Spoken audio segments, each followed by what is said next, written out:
Sahabat-sahabat terkasih dalam Kristus, kita jumpa lagi dengan kerasulan kitab suci Paroki Kelapa Gading. Kali ini kami mempersembahkan Dux in Altum episode kedua yang tentunya akan lebih menarik. Bagaimana kabarnya sahabat-sahabat terkasih selama stay at home? Mari silakan nonton acara kerasulan kitab suci Paroki Kelapa Gading. Terima kasih kepada sahabat-sahabat yang telah menonton video part 1 Dux in Altum dan telah subscribe, like, and comment. Dan untuk kali ini kami akan mempersembahkan sesuatu yang berbeda. Silahkan menyaksikan. Terima kasih, Tuhan memberkati. Sahabat-sahabat terkasih dalam Kristus, hari ini tanggal 27 Mei tahun 2020, saya ingin membacakan bacaan Injil untuk hari ini. Diambil dari Yohanes 17 ayat 11b sampai 19. Dalam perjamuan malam terakhir, Yesus menengadah ke langit dan berdoa bagi semua murid-Nya. Ya Bapa yang kudus, peliharalah mereka dalam nama-Mu, yaitu yang telah Engkau berikan kepadaku, supaya mereka satu sama seperti kita. Selama aku bersama mereka, aku memelihara mereka dalam nama-Mu, yaitu nama-Mu yang telah Engkau berikan kepadaku. Aku telah menjaga mereka, dan tidak ada seorang pun dari mereka yang binasa selain dia yang telah ditentukan untuk binasa, supaya genaplah yang tertulis dalam kitab suci. Tetapi sekarang aku datang kepadamu. Aku mengatakan semuanya ini sementara aku masih ada di dalam dunia, supaya penuhlah sukacitaku di dalam diri mereka. Aku telah memberikan firman-Mu kepada mereka, dan dunia membenci mereka, karena mereka bukan dari dunia, sama seperti aku bukan dari dunia. Aku tidak meminta supaya Engkau mengambil mereka dari dunia, tetapi supaya Engkau melindungi mereka dari yang jahat. Mereka bukan dari dunia, sama seperti aku bukan dari dunia. Kuduskanlah mereka dalam kebenaran. Firman-Mu adalah kebenaran. Sama seperti Engkau telah mengutus aku ke dalam dunia, demikian pula aku telah mengutus mereka ke dalam dunia. Dan aku menguduskan diriku bagi mereka, supaya mereka pun dikuduskan dalam kebenaran. Demikianlah Injil Tuhan. Ketika seseorang sudah merasa bahwa waktunya untuk pulang kembali ke rumah Bapa sudah semakin dekat, banyak hal yang sebetulnya ingin disampaikan kepada orang yang terdekatnya. Seringkali terjadi, kita baru sadar setelah orang yang kita kasih itu pergi untuk selama-lamanya. Ada banyak kenangan dan warisan yang ditinggalkannya.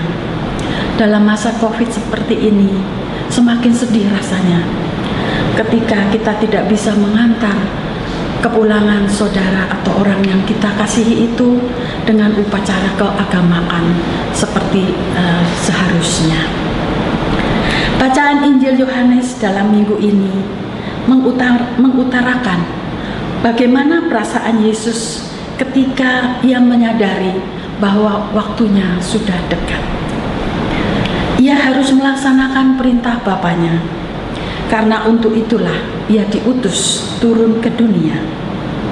Ia menyadari bahwa dunia menolaknya dan membenci para murid-Nya. Oleh karena itu, Yesus memohon kepada Bapanya, "Aku tidak meminta Engkau supaya Engkau mengambil mereka dari dalam dunia, tetapi supaya Engkau melindungi mereka dari yang jahat." Banyak sekali kejahatan yang dimaksudkan oleh Yesus, baik kejahatan internal maupun eksternal. Yang eksternal misalnya ada dibilang serigala berbulu domba. Jadi itu Yesus maksudkan bahwa domba-domba harus dilindungi oleh gembalanya.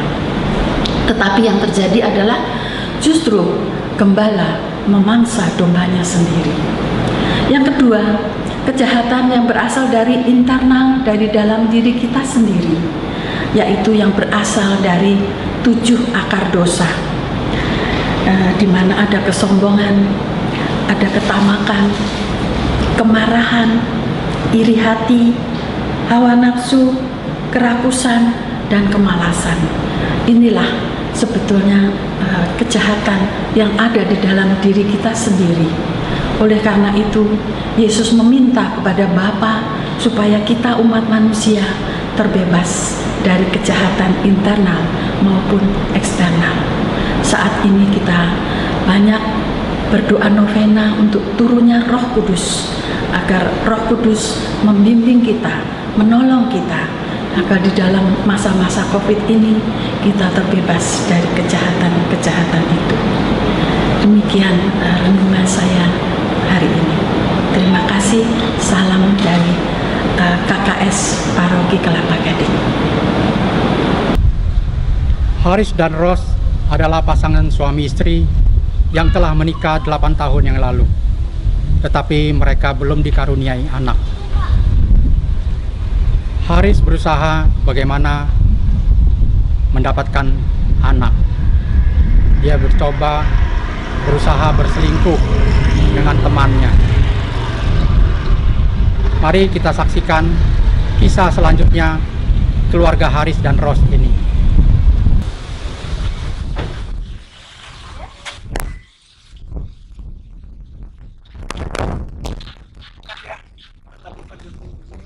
Kita bisa jalan-jalan berdua.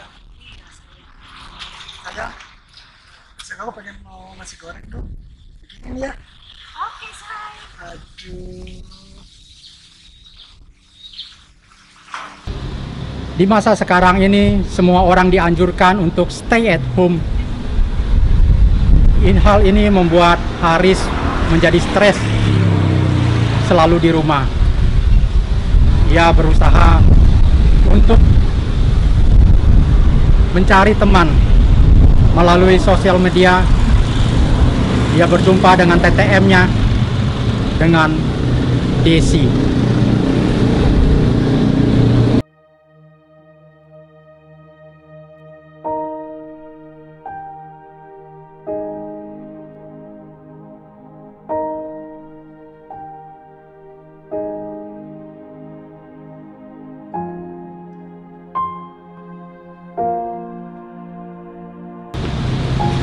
Desi ya? Haris. Iya. Oh, iya. Hai, apa kabar? Baik. Des, mau makan apa? Kayaknya kolak aja ya. Kayaknya cocok deh ya. Ya, boleh. Sebentar ya. Pelayan, tolong sini. Saya pesen Kolak. kolak ya. Pesen 2 kolak sama air mineral. Air mineral 2 ya. Baik, Pak.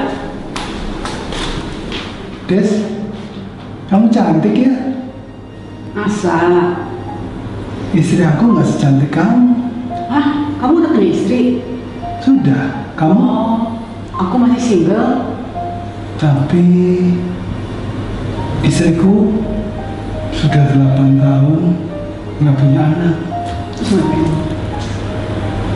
Makanya aku pengen cari yang baru, cari yang lain. Begitu. Mau nggak? Boleh, tapi ada syaratnya. Oh, apa itu? Mau nggak benar perspektif? Oh, tentu. Boleh. Ah, bisa aja. Tapi yang bermerek loh. Boleh. Nanti dari sini ya. Ya, oke. Bapak Ibu. Oh iya. Nah, Terima kasih. Apa itu? Oh iya. Selamat menikmati. Terima kasih. Thank you. Oh baik deh. Mulai. Yuk, dicoba. Ini enak deh di sini, terkenal.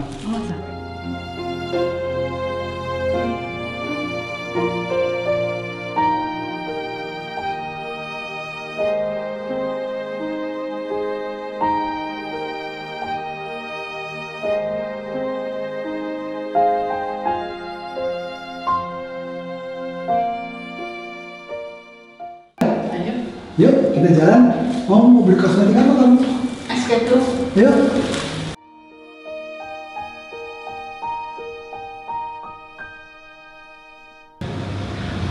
Haris mempunyai selingkuhannya, sedangkan Rose sudah mempunyai firasat kalau Haris sehari-harinya suka tersenyum-senyum sendiri.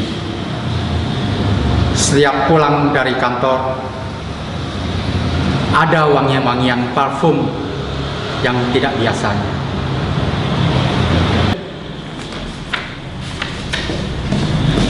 Yang Ya. kita jalan di taman yuk. Enggak, lagi repot nih. Lain kali aja deh. Ya. Oke ya. Aku lagi repot.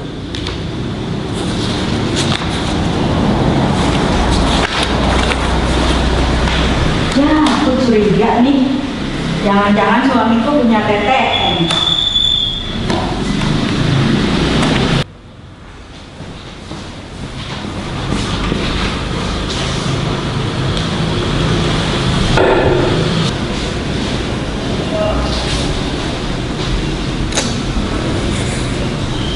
Wah, ternyata bener nih. Suamiku punya teman TTM namanya Desi. Halo Pink, aku mau curhat nih. Besok ketemuan yuk. Halo Rose. Oh iya boleh. Kapan? Sampai besok ya. Keesokan harinya, Rose berjumpa dengan Ping Ping. Rose telah menceritakan kepada Ping Ping bagaimana suaminya mempunyai TTM. Apa yang dianjurkan oleh Ping Ping? Kita akan ikuti kisah selanjutnya. Aduh Ros, kalau suami tuh ya udah punya TTM selingkuhan, udah mendingan kita lu forget it, kita shopping, dugem, having fun, duit suami ngalir kan, kita jadi ibu sosialita. Kan aku sayang sama suamiku. Wes toyo, kalau suami tuh ya udah selingkuh sekali, 2 kali, 3 kali nggak ada obatnya. Jadi mendingan udah kita having fun aja. Ya coba deh, nanti dipikirin di rumah. Nah, pikirin yo. Soalnya aku wis udah kasih saran terbaik buat kamu, pokoknya sekarepmu. Rose dan Ping Ping kembali ke rumahnya masing-masing. Rose berpikir, enak juga ya kalau kita shopping. Tapi dalam hati kecilnya, ia merasa sedih. Rose coba menghubungi kembali teman yang lain bernama Maria. Halo Man, besok kita jadi jogging nggak? Halo? Ya. Jogging dong. Iya, ayo kita besok jogging sama-sama. Ayo. Oke. Yuk. Bye. Rose dan Maria jogging bersama sambil mereka menceritakan masalah suaminya.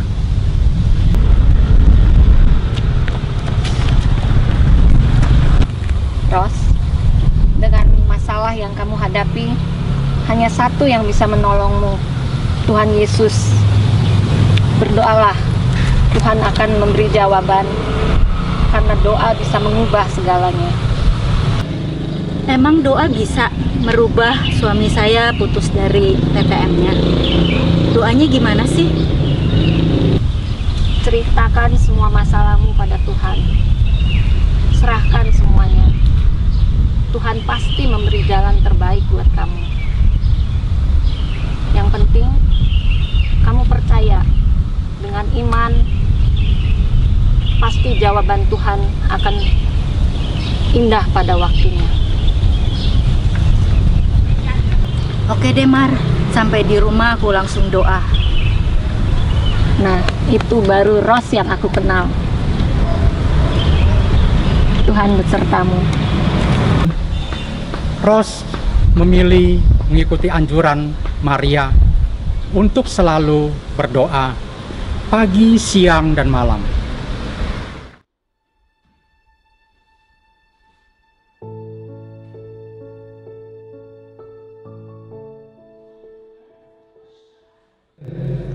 Setelah rutin berdoa selama 1 bulan, Ros mendapat suatu hadiah yang luar biasa dari Tuhan.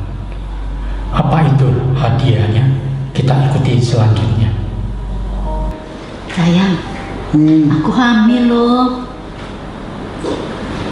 Hah? Kamu serius? Iya. Aduh.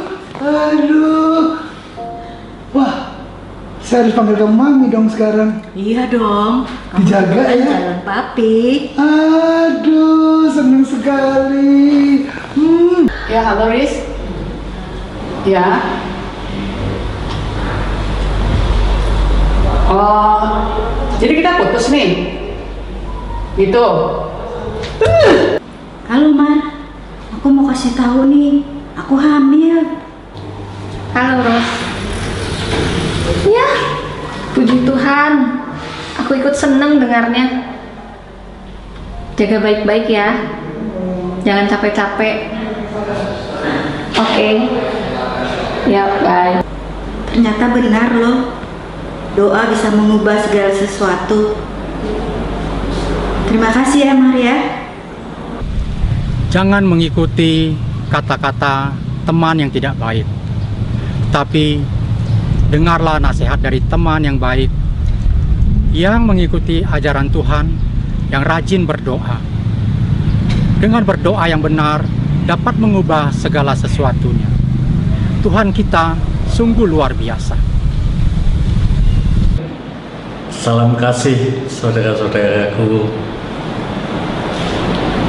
Kita tadi sudah melihat drama pendek yang dipersembahkan oleh teman-teman kita.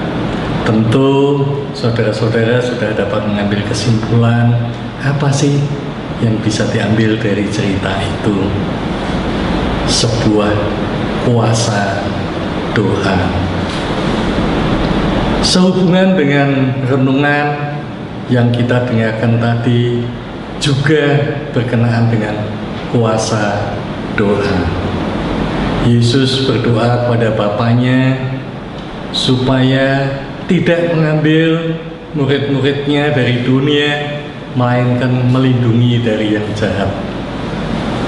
Doa itu dikabulkan karena setelah 2000 tahun gereja yang diturunkan dari murid-muridnya sampai saat ini tetap berkembang.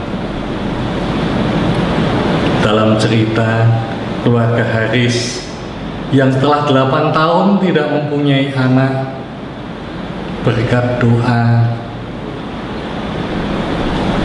kemungkinan mendapatkan anak menjadi terjadi. Kuasa doa. Dari dua hal itu kita dapat mengambil kesimpulan yang ada sebuah benang merah. Kalau kita bersungguh-sungguh, kita akan mendapatkan apa yang kita inginkan. Tetapi ada satu hal yang keduanya bisa kita ambil agar kita pun bisa mendapatkan apa yang kita inginkan, yaitu mereka melakukan lebih dahulu. Setelah itu baru menyerahkan kepada Tuhan, baru menyerahkan untuk diselesaikan oleh Tuhan. Yesus telah datang melaksanakan apa yang diperintahkan oleh Bapaknya. Dia berkarya, dia membina murid-muridnya.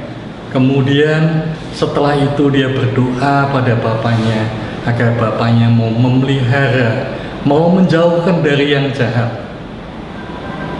Pada drama pendek tadi, kita juga mendapatkan suatu pengajaran. Pasangan dari keluarga Haris itu sudah melaksanakan lebih dahulu apa yang menjadi kewajiban mereka, yaitu suami istri Haris berbaikan dulu, sehingga memungkinkan mereka mempunyai suatu hubungan yang intim. Setelah itu barulah mereka menyerahkan kepada Tuhan untuk menyempurnakan hubungan mereka, sehingga Tuhan pun kemudian menganugerahkan seorang anak yang didambakan oleh mereka.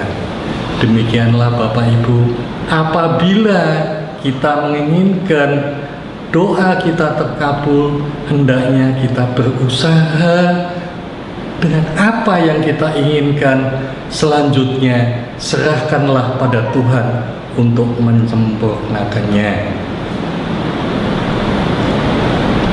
Apabila kita hidup di masa sekarang ini, kita mempunyai sebuah kejadian yang menakutkan, yaitu virus COVID-19. Sebentar lagi PSBB akan berakhir. Semuanya akan diserahkan pada kita. Tentu kita akan merasa sangat khawatir. Apabila khawatir, apa yang kita perbuat? Kita pasti akan datang pada Tuhan untuk memohon, untuk meminta kepada Dia. Kita berdoa. Tapi bagaimana supaya doa kita terkabul? Tadi sudah dicontohkan pada kita. Kita harus menjalankan apa yang ingin kita capai dahulu. Setelah itu Tuhan akan menyempurnakan. Karena itulah Bapak Ibu, kita setelah masa PSBB ini berakhir, kita tetap harus menjalankan protokol kesehatan yang sudah diberitahukan kepada kita. Karena itulah yang diberitahukan Tuhan lewat para tenaga kesehatan, lewat para tenaga medis, lewat pengetahuan mereka kita diberitahu apa yang harus kita perbuat. Setelah kita berbuat begitu, kita menepati protokol itu, pasti Tuhan akan melindungi kita. Di dalam ayat yang dibacakan tadi itu juga dikatakan ada orang yang binasa. Ya. Siapa yang binasa? Di dalam perikop yang disebutkan tadi, tentu maksudnya adalah Yudas Iskariot. Yudas Iskariot mengapa binasa? Karena dia memakai kehendaknya sendiri. Ya. Nah, untuk itu di masa pandemi ini, kalau kita memakai kehendak kita sendiri, kita berkerumun, kita nggak memakai masker, kita malah cuci tangan, ya pasti kita akan binasa. Ya, itulah pelajaran yang penting dalam apa yang kita lihat dalam film pendek ini, ya, dalam drama pendek ini, dalam renungan yang sudah dibawakan tadi. Hendaknya kita taat menjalankan apa yang sudah diberitakan pada Tuhan. Kemudian kita berdoa pada Tuhan, menyerahkan pada Tuhan untuk menyempurnakan. Demikian, terima kasih Bapak Ibu, sampai berjumpa kembali. Sahabat-sahabat terkasih dalam Kristus, bagaimana setelah menyaksikan Duk in Actum Part 2, lihatlah bagaimana talenta-talenta kami dari Kerasulan Kitab Suci Paroki Kelapa Gading. Silakan subscribe, like, and comment, and view agar dapat kembali melihat talenta-talenta tim kami Kerasulan Kitab Suci Kelapa Gading. Terima kasih telah menonton. Tuhan berkati.